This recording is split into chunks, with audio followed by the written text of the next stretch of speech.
지금 이제 우크라이나 전쟁 때문에 관심도가 다소 떨어지기는 했습니다만은 사실 우리나라도 그렇고 전 세계적으로 올해 이 경제에서 이제 가장 큰 문제는 인플레이션 아니었습니까? 네. 근데 이번 우크라이나 전쟁이 아무래도 악영향을 미치겠죠. 아, 그럼요.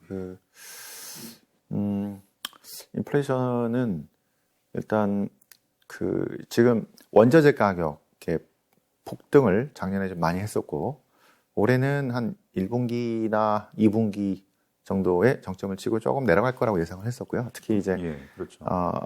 겨울 난방 수요 끝나고 나면은 이제 좀 줄었다가 다시 여름에 이제 드라이빙 시즌이라고 합니다. 운전하는데 또 연휴가 많이 필요한. 자, 그때 되면은 좀 올라가겠지만 일단은 고점 치고 내려갈 거라고 봤는데, 지정학적인 갈등이 지금 계속 이 유가를 높이는 요인으로 작용하고 있어서 과연 이게 내려갈 수 있을까라는 지금 의문이 들고 있는데요. 그러니까 그전 지정학적인 문제하고는 완전히 다른 이런 상황인 거죠. 지난 30년 동안엔 지정학적 문제 터지면 뭐 테러가 났든 뭐 미사일을 쐈던 며칠 못 가고, 그리고는 그때는 이제 다시 좀 내려가는 이런 상황이었는데, 지금은 이게 거의 계속해서 반복이 되고 끝이 잘 보이지 않는 이런 상황이 될 거기 때문에 아마 인플레이션에서 일단 에너지 가격은 상당히 좀 부담을 주는 상황이 될 것 같습니다. 그런데 이제 에너지를 빼고 나머지는 우리가 이제 임금이라든가 뭐 특히 미국은 렌트료 뭐 이런 것들, 주택 가격 많이 올랐으니까 그런 것들이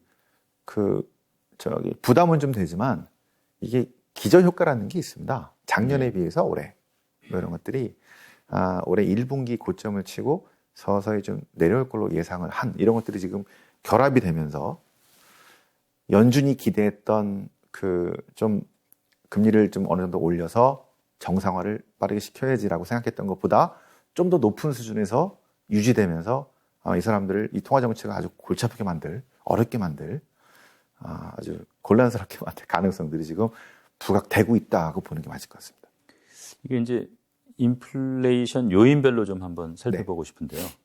뭐 길게는 아니어도 뭐 올해 한 해 정도 요인별로 좀 어떻게 움직일 것 같습니까? 네, 일단 중요한 거는 저희가 숫자이기 때문에 작년 대비 이렇게 많이 보거든요. 그다음에 지난달 대비도 보는데, 지금 보통 나오는 1월에 미국 소비자 물가, 기대물가 지수가 7.5% 막 나온 거는 작년 대비입니다.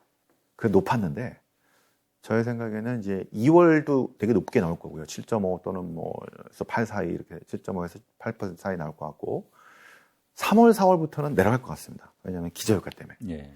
그게 2020년 3월부터 이 코로나가 미국을 강타해서 지표가 다 나빠졌기 때문에 2020년 3월 나빠졌다가 그 다음에 3월부터 급등했고, 올해 3월, 4월부터는 또 작년에 너무 많이 올라왔기 때문에 올해 3, 4월은 그보다는 좀 적게.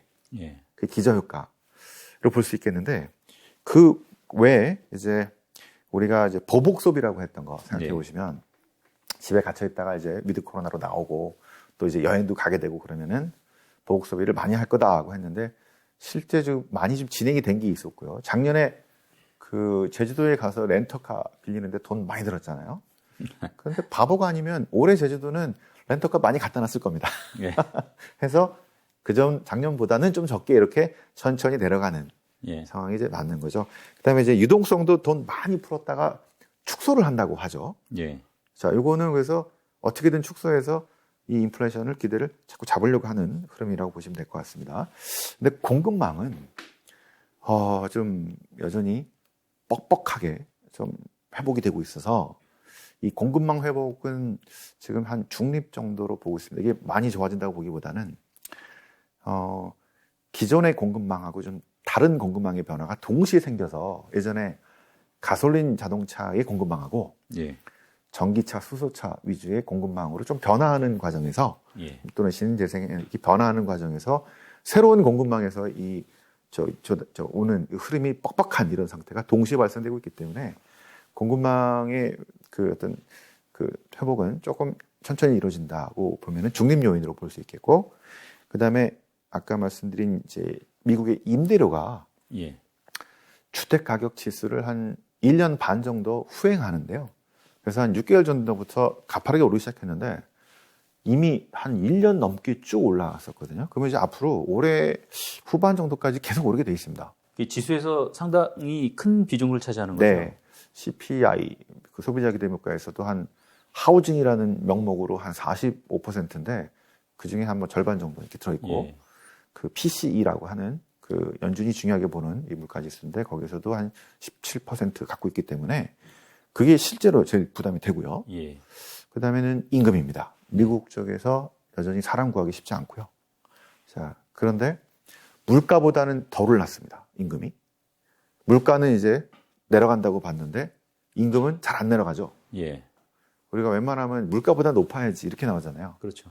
그러면 또 이게 임금이 또 물가를 또 자극시켜서 올라갈 수도 있었던 게 과거의 패턴이어서 지금 걱정하고 있습니다. 그런 높은 임금이 높은 임금을 막 기업들이 주고 이제 사람들을 고용해서 결국 다시 물가를 더 상승시킬 거냐 아니면 앞으로 경기가 별로니까 이 정도면 돼서 더 못 올려줘 해가지고 여기서 좀 스무드하게 좀 내려갈 것인가. 근데 저는 후자 쪽. 경기가 앞으로 좀 불확실하기 때문에 예. 여기서 좀 멈춰지지 않을까라는 그냥 기대감을 갖고 있습니다. 자, 이런 식의 요인들을 가지고 앞으로 연준이 금리를 올리든 유동성을 줄이든 해서 앞으로는 그렇게까지 높지 않을 거라는 기대 인플레이션, 기대를 누르는 거, 통제하는 거. 요게 이제 연준의 그 유동성 정책, 청와 정책의 앞으로의 모습이라고 보면 될 것 같습니다. 지금 이제 말씀 들어보면 전반적인 컨센서스는 뭐 상반기에는 다소 인플레가 좀 높겠지만 네. 하반기로 가면서 이제 연말에 가까이 가면 갈수록 잡힐 거다. 이제 이런 것들이 이제 주된 의견이었는데 아까 이제 말씀하신 거 보면은 이제 우크라이나 사태가 어떻게 진행되는가에 따라서 네. 그런 어떤 그 기조에 상당히 좀 변화도 가능하다 이렇게 보고 계신 건가요? 네, 그렇습니다. 그게 이제 우리가 실은 지금 인플레이션을 한 40년 만에 보면서 걱정을 했던 게 예. 70년대 같은 인플레이션 그때 그레이트 인플레이션이라고 해서 거의 10% 미국에서도 10%가 넘는 금리도 거의 20%까지 올라가서 막 다 깨지는 이런 상황들이 발생했는데 그런 거가 또 생길 거냐 이런 얘기를 많이 하다가 그 정도까지는 아닌 것 같다 이렇게 얘기를 했는데 그때랑 비교해 보면요 그때가 실은 정부가 만능이라고 생각해서 돈을 엄청나게 풀었던 그런 시기, 케인즈하는 시기였다고 보시면 될 것 같고요. 네. 그 이후로 80년 이후에 40년 동안 시장과 효용 중심의 이 신자유주의로 바뀌어서 금리를, 인플레이션을 낮출 수 있었고, 지금 다시 코로나 이후에 정부 중심으로 돌아가는 이런 흐름들이 다시 배경에 깔려 있는 데다가 지정학적인 위기가 70년대 되게 중요한 역할을 했습니다. 예. 그때도 보시면 달러가 금태환을 끊어버리면서 미국의 달러 패권에 대한 의구심이 더 높아졌죠. 그랬었죠. 그리고 중동 전쟁. 자, 그다음에 실은 이제 미국이 상당히 어려웠던 시기라고 볼 수가 있겠습니다. 그때 그래서 연준이 제대로 통화 정책을 못한 거죠. 예. 경기 이렇게 안 좋은데 어떻게 금리를 올려? 그 금리를 오히려 내려야지. 뭐 이런 식으로. 자, 그래서 잘못된 판단을 하게 되는데 지금 상황이 실은 그때랑 많이 비슷하게 돌아갈 가능성들이 지금 극단적인 케이스가 막 생겨버리면서 예. 잘못하면 갈 수도 있겠다라는 그런 우려감이 나오고 있는 거죠. 예. 예, 일단 지금 각국의 상황들을 보니까 양극화가 너무 심해진 상태에서 너도 나도 돈을 쓰겠다라는 선거를 앞두고 이게 지금 나오고 있고 예. 그 미국도 중간선거 이후에 양극화 해결되지 않고 계속 문제가 생기면 민주당이 상당히 좀 더 극단적으로 가면서 돈을 더 풀 수도 있겠고요. 이런 지정학적인 위기로 혹시 달러의 위상이 문제가 생기는 가능성. 그래서 아까 달러뿐 아니라 미국뿐 아니라 동맹이랑 지금 그나마 잘하고 있는데 중국과 아니면 다른 어떤 대안들이 커졌을 때는 달러에 대한 의구심이 생길 수 있는데 지금은 조금 아니라고 보겠습니다만. 그리고 원자재가 70년대 오일 쇼크가 생겼던 것처럼 예. 높은 원자재 가격으로 인한 이런 상황들이 반복해서 나올 가능성이 있기 때문에 대치가 너무너무 심각해져가지고 그런 상황을 우리가 기대하고 예상하고 있지는 않지만 혹시라도 예. 그런 상황이 지금 최근 한 1, 2주를 보면은 이렇게까지 극단적으로 대치를 하면서 정말 이판사판으로 가는 이런 과정이라서 우리가 마음 편하게 이렇게 투자를 하거나 이렇게 볼 상황은 아닌 것 같다는 말씀을 드리려고 했던 겁니다. 지금 이제 인플레이션 잡는데 연준 입장에서 금리 인상, 네. 그다음에 이제 양적 긴축, 이 두 가지 수단을 뭐 적절하게 조합해서 아마 금리를 인플레이션을 잡으려고 하는 것 같은데 네. 이게 뭐 하여간 뭐 엄청나게 다양한 경우의 수가 있는 것 같아요. 뭐 네. 금리가 올리고 나서 뭐 양적 긴축을 할 거다, 동시에 할 거다, 뭐 여러 가지 의견들이 있는데 센터장님은 어떻게 보세요? 저희들은 금리를 먼저 올리고 예. 3, 5월, 6월 이렇게 올리고 그다음에 후반에는 좀 금리 올리는 건 좀 쉬고 그 양적 긴축인 이 QT를 많이 활용할 것 같다 생각이 듭니다. 70년대나 아니면 뭐 우리나라 같은 상황하고도 다르게 미국은 유럽과 일본 등등은 양적 완화로 돈을 많이 풀었기 때문에 이거를 또 빠르게 흡수하게 되면 긴축 효과가 상당히 큽니다. 예. 꼭 굳이 금리를 올리지 않더라도. 그래서 아마 하반기에는 아까 말씀드린 이유들로 해서 경기가 위축될 가능성이 크기 때문에 거기서 금리를 더 올리면 아마 연준이 비난을 받을 수도 있겠죠. 경기 너네 때문에 이런 상황에서 경기를 위축시키는 금리를 올릴 수 있냐. 그래서 양적 긴축을 통해서 자산 규모를 줄이는, 통화량을 줄이는 방식으로 해서 요 긴축을 대응을 하려고 할 텐데 과연 잘할 수 있을까가 이제 걱정인 거죠. 그 센터장님 뭐 인플레이션 이야기라는 책 보면 네. 인플레이션에 뭐 여러 가지 요소가 있지만 정치적인 요소도 있어요. 네. 그런데 이제 미국 같은 경우에는 바이든 입장에서 보면은 올해 중간 선거 굉장히 중요한데 네. 그래서 아마 이제 대다수는 선거가 11월이죠. 네. 그러니까 상반기에 금리 좀 올려서 좀 물가 잡고 그 다음에 이제 하반기에는 좀 여유를 갖고 하자 뭐 이런 아마 생각들을 많이 했던 것 같은데 네. 이게 지금 이런 돌발 변수 생기고 하면서 연준의 의도대로 이게 진행될 수 있을지 좀 의문이 들고요. 지금 뭐 제롬 파월 의장은 어떤 생각을 하고 있을지 굉장히 궁금하거든요. 네.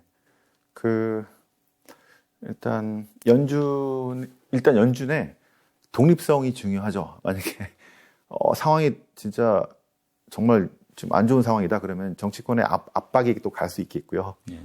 그래서 과연 연준이 그런 상황에서 금리를 올릴 수 있느냐 없느냐 갖고 논쟁이 아주 치열할 겁니다. 그런데 70년대와 달리 지금 상당히 오픈되어 있고 지금의 연준 스탠스로는 저는 경기도 안 좋은데 금리를 올려야 되는 상황이 된다면 일단 올릴 것 같아요. 예. 예. 지금은 70년대하고 그 연준의 이 상황들이 좀 달라졌고 그리고 그 이해를 할 수 있을 것도 같기 때문에 저는 일단 물가부터 잡자. 예. 경기는 일단 좀 고통을 좀 감내하더라도 좀 그 다음에 이렇게 해서 왜냐하면 이제 물가를 통제하지 못하면 그 다음부터는 상당히 어려워진 그 스태그 상황에서 결국에는 80년대 초반에도 결국 물가를 잡았지 않습니까? 예. 그 케이스를 따라서 일단 좀 고통을 감내하더라도 일단 물가부터 잡는 이런 흐름이 올해 내내 좀 진행이 될 것 같고요. 그리고 그 선거는 실은 이제 성장도 있지만 사람들이 이제 고통에 그 물가도 많이 들어갑니다. 그래서 우리 고통지수라 그러죠. 예. 물가 플러스 실업률입니다. 그걸 더해서 고통이 높다 적다 이렇게 판단하는데요. 그동안은 겪지 못했던 물가 엄청나게 높아지면은 사람들이 성장 둔화보다도 물가 때문에 아우성치는 경우가 상당히 많기 때문에 예. 또 잡을 수 있겠고요. 그래서 선거는 또 지정학적 리스크 이런 것들이 많이 반영될 겁니다. 바이든이 이제 그 아주 무기력하게 대응하느냐 아니면은 좀 현명하게 대응해서 전쟁을 하지 않고도 러시아를 아주 골탕 먹일 수 있다면 혼내줄 수 있다면 점수를 많이 딸 수도 있죠. 자, 뭐 그런 것들이 결합되어 있기 때문에 지금 엄청나게 계산하고 있겠죠. 계산하고 있습니다. 실제로 그래서 뭐 가스 저기다 팔고 뭐 돈 벌고 별 생각 다 하고 있겠죠. 자, 하여튼 그런 것들이 반영되고 있기 때문에 올해 정도는 저는 이제 중간성이 있다 하더라도 금리를 올리는 방향으로. 그래서 이제 상반기는 일단 올리고 하반기는 지켜볼 겁니다. 내려갈지 아니면은 계속 높은 수준에 있을지. 그러면 하반기 말이나 중간선거 끝나고 하반기 편하니까 하반기 말이나 내년부터 다시 올리는 이런 상황이 쭉 펼쳐지지 않을까 생각하고 있습니다. 우리가 흔히 얘기하는 이른바 그 중립금리, 뭐 시장이 견딜 수 있는 금리라고 그러죠. 그게 이제 계속 이게 낮아져 왔습니다. 네. 이게 뭐 이유가 뭡니까? 뭐 성장 동력이 떨어지기 때문에 그런 겁니까? 아니면 뭐 다른 이유들이 더 있는 겁니까? 일단 금리는 성장의 영향을 많이 받긴 합니다. 예. 그리고 또 인플레이션에 또 영향을 많이 받죠. 예. 제 생각에는 말씀하신 그 중립금리가 쭉 내려온 거는 70년대까지는 올라가다가 80년 이후로는 그냥 쭉 내려왔거든요. 예. 이거는 인플레이션 영향이 길게 봤을 때는 좀 더 컸다라고 볼 수가 있을 것 같고요. 왜냐하면 인플레이션이 그렇게 심하지 않았다, 뭐 인플레이션이 계속 낮아왔다는 예. 겁니다. 그래서 우리가 40년 동안은 거의 금리가 내려가는 것만 본 겁니다. 예. 이렇게 올라가는 거는 본 기억이 거의 40년 전인데요. 그거는 이제 구조적인 요인들이었죠. 예. 80년 이후에 아까 이제는 성장 뭐 고용보다도 일단은 인플레 먼저 잡아야 되는 그런 정치 경제 철학으로 바뀐 거고 이제 신자유주의로 바뀐 거고 그다음에 이제 아마존 효과라고 하는 그 생산성 향상이 엄청나게 빨라진 것도 있었고요. 핸드폰 안에 옛날에 100만 원에 뭐 한 10개 기능 나왔다면 지금 한 막 수십만 가지 다 들어가지 않습니까? 그다음에 탈냉전 같은 것도 도움이 많이 됐습니다. 예. 그 전에 80년대까지는 이제 뭐 소련 그때 뭐 중국 이런 데 우리가 투자도 안 되고 공장도 지을 수가 없었는데 아무리 싸지만 90년 이후에 탈냉전 이후에 아주 저임금의 노동력들이 막 나와 버렸잖아요. 그렇죠. 예. 그래서 월마트 효과라고 하죠. 전 세계에서 제일 싼 데 가서 만들고 제일 저렴한 거 만든다. 요게 한 30년. 근데 요게 이제 이 구조적인 요인들이 이제 좀 바뀌는 거죠. 이제 월마트 효과는 사라지고. 왜냐하면 중국에다 만들 수 없죠. 예. 러시아에 만들 수 없죠. 등등으로 차선책을 찾아야 되는 다시 80년대, 70년대 같은 상황으로 돌아가는. 이게 지금 요 인플레이션 환경의 구조적인 요인들을 다시 바꾸는 요인이라고 보기 때문에 그전과는 다른 이제는 조금씩 높아가는 이런 요인들이 나올 거라고 그렇게 보시는군요. 네. 그럼 이번에는 뭐 어느 정도까지 연준이 금리 올릴 걸로 보십니까? 네, 그거는 블룸버그를 보면은 전 세계 예측치들이 나와 있거든요. 매일 달라집니다. 지금 한 2.15%, 한 2에서 한 2.3% 정도에 맞춰져 있습니다. 지난번에 2018년 말 그때 연준이 15년 말부터 올리기 시작해가지고 2018년 말에 2.5%까지 올렸습니다. 예. 근데 시장 기대치는 그때 3%여서 저 10년물이 3%를 찍고 팍 내려와 버렸죠. 그 뒤로는 거의 경기 침체 얘기가 나오면서 장단기 금리 역전되고 막 그래서 다시 금리는 엄청나게 떨어져 버린 이런 상황이 발생했는데요. 아마 이 금리 상승의 끝은 다시 경기가 위축되고 둔화돼서 다시 쭉 떨어지는. 그래서 저는 한 2% 이상 정도라면 채권 투자를 좀 해보셔도 될 것 같다 이렇게 판단하고 있습니다. 사실 뭐 일반 투자자 입장에서는 이제 오늘 내일이 사실 힘들어요. 네. 그렇지만은 이게 또 투자라는 게 뭐 하루 이틀 하고 말 건 아니니까 어떤 경기에 대한 어떤 장기 전망 이런 것도 좀 갖고 좀 긴 시각으로 할 필요도 있어 보이는데 한 2020년대 대충 한 10년 뭐 금리, 물가 뭐 이런 거 센터장님 어떻게 보고 계십니까? 네, 저는 한 2에서 한 2.3% 정도의 인플레이션 그리고 금리는 한 2에서 한 3% 정도 자 10년물 정도로 그 정도에서 유지되는 선이 나올 것 같고 뭐 위아래 왔다 갔다 하긴 하겠죠. 그러니까 지난 10년 동안은 미국의 인플레이션이 한 1.5에서 한 1.7%밖에 안 됐습니다. 예, 2% 이하였죠. 네, 연준이 원하는 게 2% 이상이었는데요. 근데 이번에는 지금 워낙 앞에 높아졌기 때문에 그렇고 2%를 조금 넘는 그런 수준에서 유지될 것 같은 그 정도가 나올 것 같은데 아까 말씀드린 생각이 많이 바뀌었고요. 그다음에 구조적인 요인들이 아까 이제 많이 나온 겁니다. 지정학적인 요인으로 이제 투자 당연된 것도 있고 또 ESG 같은 것들도 우리가 이제 메가 트렌드라고 보는데 이게 환경 기준을 지켜가면서 어떤 제품도 만들어야 되고 소비도 해야 되고 또 인권, 뭐 사회적인 이런 기준을 맞춰가면서 해야 되기 때문에 비용을 높이는 요인으로 작용할 거라고 봅니다. 그래서 지난 10년보다는 좀 높은, 근데 그렇다고 해서 이제 요 우크라이나 이슈가 뭐 아주 극단으로만 가지 않는다면 그래도 한 2%를 조금 넘는 이런 그 인플레이션 금리가 한 2020년대는 좀 만들어지지 않을까. 그거를 예상하시고 2%가 넘어가는 수준에서 이제 채권 투자를 좀 하시고 그 밑으로 내려가면은 조금 줄이시고 이렇게 한다면은 좋은 투자를 할 수 있지 않을까 싶습니다. 그 자산 배분 뭐 지금 잠깐 채권 말씀하셨는데 네.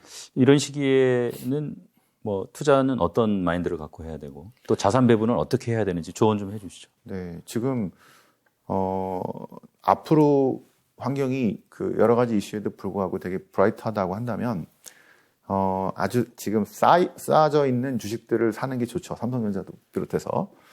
근데 이게 앞으로 특히 지금 몇 달 올해 불확실하다고 생각하시다고 한다면 저는 자산 배분을 본격적으로 해야 된다고 생각하는데 왜냐면은 그동안 채권을 못했었을 겁니다. 그러니까 예금 적금도 잘 안 하시고 이제 거의 주식만 많이 하셨을 텐데요. 지금은 이런 고정금리가 많이 높아졌기 때문에 예. 고정금리 수익이 꽤 쏠쏠한 이런 상황이 앞으로 불확실한 상황에서는 괜찮을 것 같다는 생각입니다. 그래서 고정금리 수익 투자를 다 하시는 게 아니고 뭐 한 30-40%는 고정금리에 고금리 예금, 고금리 적금이나 아니면은 채권 이런 걸 하시고 또 뭐 한 30-40% 이런 것들은 그 뭐 마음에 드는 그런 싸게 보이는 그런 주식도 같은 위험 자산도 하시고 하면은 이게 지금 딱 그 이제 어느 정도 전체적인 밸런스를 맞춰주는 것이기 때문에 그동안에 금리가 너무 낮아서 또 오르는 중이었기 때문에 이제 추천을 못 하다가 올해부터는 채권에 이제 관심을 갖고 투자할 때가 됐다 하는 겁니다. 금리가 이렇게 올라왔기 때문에. 그래서 이제 그것들은 이제 나중에 위험한 상황이 있을 때 어떤 자산을 보호해주는 역할들을 해줄 거라고 보기 때문에 올해부터는 채권 등의 고정자산, 고정수익 나오는 그런 비중을 높여서 자산 배분을 본격적으로 좀 하시라라고 말씀드리겠습니다. 여러분 그 채권 조금 이제 관심을 가져보셨으면 좋겠습니다. 지금까지 신한종 NH투자증권 FICC 리서치 센터장님 모시고 우크라이나 전쟁 또 인플레이션 관련해서 좋은 말씀 많이 들었습니다. 함께 해주셔서 고맙습니다. 변호사님 고맙습니다.